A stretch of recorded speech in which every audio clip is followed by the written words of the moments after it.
మనందరికీ తెలుసు కదా, రీసెంట్గా పవన్ కళ్యాణ్ అయితే పిఠాపురం నియోజకవర్గంలో తన యొక్క నామినేషన్ అయితే వేయటం జరిగింది. ఈ యొక్క నామినేషన్ వేసిన సందర్భంగా తన యొక్క ఆస్తులు, పవన్ కళ్యాణ్ పేరు మీద ఉన్న ఆస్తులు అయితే బహిర్గతపరచడం జరిగింది.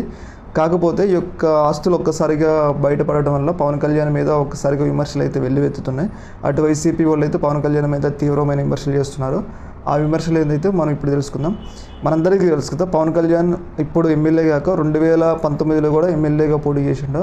2019లో భీమవరం గాజువాక నుంచి పోటీ చేసినప్పుడు పవన్ కళ్యాణ్ ఆస్తులు అనేవి ఇప్పటికన్నా కొంచెం తక్కువ ఉండే, కొంచెం తక్కువ శాతం ఉండే ఇప్పుడు ఆస్తులతో పోల్చుకుంటే. అప్పటి నుంచి ఇప్పటికైతే పవన్ కళ్యాణ్ ఆస్తులు చాలా పెరిగినాయి అని చెప్పేసి వైసీపీ వాళ్ళు అయితే పవన్ కళ్యాణ్ మీద తీవ్రమైన విమర్శలు చేస్తున్నారు.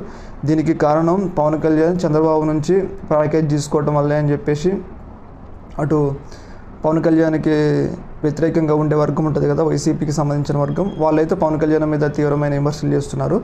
అయితే అటు పవన్ కళ్యాణ్కి సంబంధించిన అభిమానులు ఉంటారు కదా, పవన్ కళ్యాణ్ అభిమానులు ఏమంటున్నారంటే, పవన్ కళ్యాణ్ సీఎం జగన్మోహన్ రెడ్డి లాగా ఎలాంటి అవినీతి చేయలేదని, పవన్ కళ్యాణ్ తన సొంతగా సినిమాలు చేసుకుంటున్నారు, సినిమాలు చేయడం వల్ల పవన్ కళ్యాణ్ ఆస్తులు పెరిగినాయి అని చెప్పేసి అటు వైసీపీకి సంబంధించిన వ్యక్తులకైతే పవన్ కళ్యాణ్ అభిమానులు కౌంటర్ ఇస్తున్నారు.